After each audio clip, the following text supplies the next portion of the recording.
Here in Washington, the US Senate is all set to vote on legislation to fund federal government agencies. The move, if successful, will avert a damaging government shutdown hours before the cash runs out. We are ready to move forward. We have an agreement on the CR, the continuing resolution to prevent a government shutdown, and we should be voting on that tomorrow morning. On Wednesday, the US House of Representatives narrowly passed a bill suspending the national debt limit through until December 2022. This is an effort to raise the debt ceiling and avert a partial government shutdown, but also the possible default on US government debts. The bill passed along party lines, 219 votes to 212. It now goes to the Senate, where it is expected to be blocked by Republicans.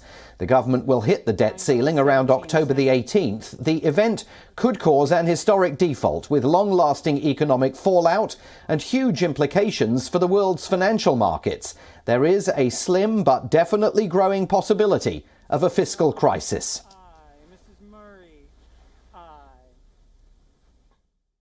The consequences of not lifting the debt ceiling would be catastrophic.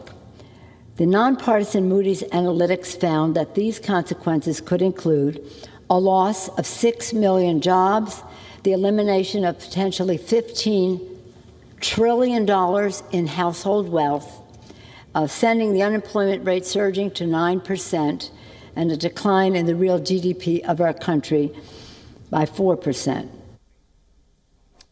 The coming hours and days are likely to be the most critical for Joe Biden's presidency, determining whether key planks of his domestic agenda will pass into law or simply fall by the wayside. Democrats are in the process of negotiating the tricky passage of two giant spending bills, but the priority right now is just to fund federal agencies. Government shutdowns typically mean sending hundreds of thousands of employees home as federal services and properties close. Senate Minority Leader Mitch McConnell is accusing the Democrats of trying to drain money from people's pockets and spend it on socialism. Meanwhile, Republican John Thune said that the country is witnessing a Democratic Party crisis in competency. Well, I think the American people have had an opportunity now to evaluate the results, if you will, or lack of results from unified Democrat control of the government. They have the House, the Senate, and the White House, which should enable them to do virtually about anything that they want. And I think what you're seeing as a result of that unified control of the government by the Democrats is a crisis in competence. So let's go live to my colleague Susan Tehrani, WION's US correspondent. Susan, I mean, what's taking place on Capitol Hill is extraordinarily complex and difficult to break down in simplistic terms. But at the end of the day, what we're witnessing is Joe Biden under attack from his own fellow Democrats, both Democrats to the left of him and Democrats to the right. These are very, very tricky hours and days for him and his presidency, aren't they?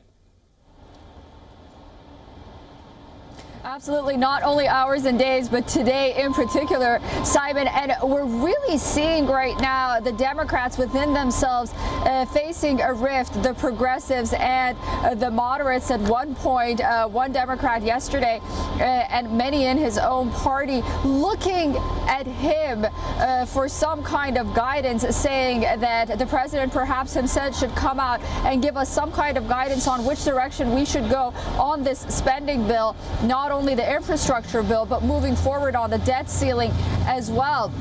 So, you know, the president himself facing some criticism on the fact that he wasn't able to bring both parties together, but also regarding this debt ceiling that we're seeing, and also his party facing massive criticism on why this infrastructure bill includes not only building bridges and tunnels, but almost everything under the sun as well. But if our viewers also want to know what this funding bill also includes. It also includes not only keeping the federal government open, which will probably not see a government shutdown, it also includes $6.3 billion for relocation efforts for Afghan refugees, as well as $28.6 billion for disaster assistance following a spate of devastating hurricanes and wildfires, which we've been seeing in recent months.